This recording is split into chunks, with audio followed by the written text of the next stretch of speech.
आजको यस भिडियोमा हामी टिकबाट जेनेरेट गरिने sales invoice, order, quotation, journal voucher लगायतका कागजातहरू प्रिन्ट डिजाइन र त्यसमा रहेका विवरणहरू आफूलाई चाहिए अनुसार कसरी कस्टमाइज गर्ने भन्ने कुरा सिक्नेछौँ।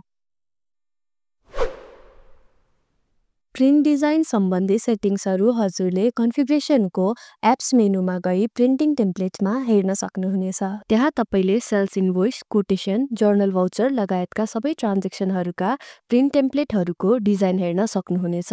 कुन ट्रान्जेक्सनमा कुन टेम्प्लेट डिफल्ट रूपमा चयन गरिएको छ भन्ने कुरा हरियो टिकमार्कबाट देखिनेछ। यदि आवश्यक पर्यो भने कुनै पनि अन्य डिजाइनमा क्लिक गरेर सो ट्रान्जेक्सनहरूको डिफल्ट प्रिन्ट टेम्प्लेट सजिलै परिवर्तन गर्न सकिन्छ। यहीबाट तपाईले कुनै टेम्प्लेट डिलिट गर्न सक्नुहुन्छ र नयाँ टेम्प्लेट पनि थप्न सक्नुहुन्छ। नयाँ टेम्प्लेट थप्नका लागि एड न्यू टेम्प्लेटमा क्लिक गर्नुहोस् अनि आफूलाई मनपर्ने डिजाइन सेलेक्ट गरेर नयाँ टेम्प्लेट बनाउन सक्नुहुनेछ। अब कुनै पनि डिजाइन टेम्प्लेटलाई आफूले चाहे जसरी कसरी कस्टमाइज गर्ने त आउनुहोस् हेरौँ। टेम्प्लेट कस्टमाइज गर्न एडिट अप्सन क्लिक गर्नुहोस्। त्यसपछि तपाईलाई कस्टमाइज अप्सन र डिजाइन प्रिभ्यू देखिनेछ। कुनै सेटिङ्स परिवर्तन गरेपछि सेभ गरेर त्यसको प्रिन्ट प्रिभ्यू कस्तो देखिन्छ भन्ने कुरा त्यहीबाट नै हेर्न सक्नुहुनेछ। अब हामी प्रिन्ट डिजाइन कस्टमाइज गर्न सक्ने विभिन्न सेटिङ्सहरू चर्चा गर्नेछौँ। डेट सिस्टमबाट ट्रान्जेक्सन मिति, एडी, बिएस वा दुवै कसरी देखाउने हो भन्ने कुरा यहाँबाट सेलेक्ट गर्न सकिन्छ। लोगो अप्सनबाट आफ्नो संस्थाको लोगो प्रिन्टमा देखाउने वा नदेखाउने बनाउन सक्नुहुनेछ। साथै लोगोको स्थान जस्तै दायाँ बायाँ पनि परिवर्तन गर्न सक्नुहुनेछ। डकुमेन्ट डिटेल अप्सनबाट ट्रान्जेक्सन सम्बन्धी विवरणहरू जस्तै voucher number, date, due date, reference देखाउने वा नदेखाउने सेट गर्न सक्नुहुन्छ। त्यसका अतिरिक्त ती विवरणहरूको लेबल पनि परिवर्तन गर्न सक्नुहुन्छ। उदाहरणका लागि कोटेसनको डकुमेन्ट डिटेलबाट यदि तपाईले एक्सपाइरी डेट नदेखाउन चाहनुभयो भने त्यो अप्सनलाई अनसेलेक्ट गर्न सक्नुहुन्छ। त्यस्तै कोटेसन भन्ने शीर्षकको सट्टा एस्टिमेट देखाउन चाहनुभयो भने लेबललाई कोटेसनबाट एस्टिमेटमा परिवर्तन गर्नुहोस्। अब कोटेसन प्रिन्ट गर्दा तपाईले कोटेसनको सट्टा एस्टिमेट देख्नुहुनेछ। कस्टमर डिटेल्स अप्सनबाट ग्राहकका विवरणहरू जस्तै नेम, एड्रेस, फोन नम्बर कुन देखाउने हो भन्ने कुरा सजिलै सेट गर्न सकिन्छ। यसमा पनि हरेक विवरणको लेबल देखाउने वा नदेखाउने अनि के देखाउने भन्ने कुरा सजिलै परिवर्तन गर्न सकिन्छ। उदाहरणका लागि यदि तपाईले ग्राहकको फोन नम्बर बिलमा नदेखाउने बनाउनु पर्यो भने फोन नम्बरलाई अनसेलेक्ट गर्नुहोस्।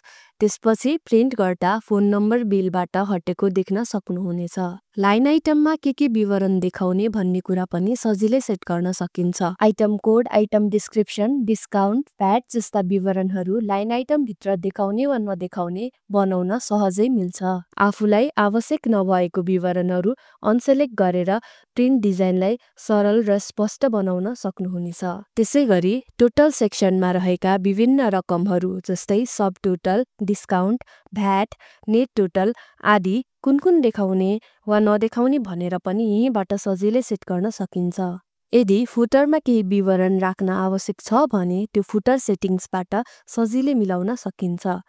त्यस्तै सिग्नेचर लाइनमा के लेख्ने वा प्रिन्ट इन्फो जस्तै कहिले प्रिन्ट गरिएको हो, कसले प्रिन्ट गरेको हो भन्ने विवरणहरू पनि यहीँबाट सेट गर्न सकिन्छ। साथै प्रिन्ट डिजाइनको स्पेसिङ लेआउट पनि यही सेटिङ्सबाट मिलाउन सकिन्छ।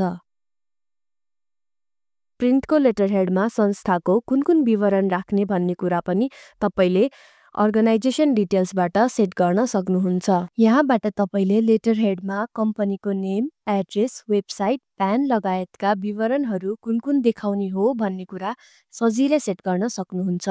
यदि तपाईले कुनै ट्रान्जेक्सनमा कस्टम फिल्ड्सहरू इनेबल गर्नुभएको छ भने त्यस्ता कस्टम फिल्ड्स सम्बन्धी विवरणहरू प्रिन्टमा देखाउने वा नदेखाउने सेटिङ्स मिलाउन परेमा कस्टम फिल्ड्स अप्सनबाट मिलाउन सक्नुहुन्छ।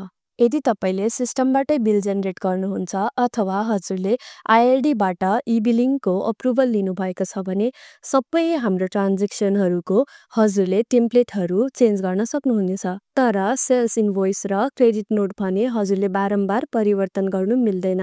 यदि गर्नु परेमा हजुरले आफ्नो कर कार्यालयमा गएर परिवर्तनको स्वीकृति लिनु भए पछाडि मात्रै गर्नु मिल्छ। यही प्रक्रिया अनुसार तपाईले सम्पूर्ण कागजातहरूको प्रिन्टिङ टेम्प्लेट कस्टमाइज गर्न सक्नुहुनेछ। यदि तपाईलाई केही प्रश्न छ भने तल कमेन्टमा लेख्न नबिर्सिनुहोस् अथवा हजुरलाई कुनै सपोर्ट अथवा क्युरिज छ भने हजुरले तल दिएको नम्बरमा सम्पर्क गर्न सक्नुहुनेछ। यस्तै टिक ट्युटोरियलका लागि टिकको युट्युब च्यानललाई पनि सब्स्क्राइब गर्न नबिर्सिनुहोस्। धन्यवाद। ठीक छ, सब ठीक छ।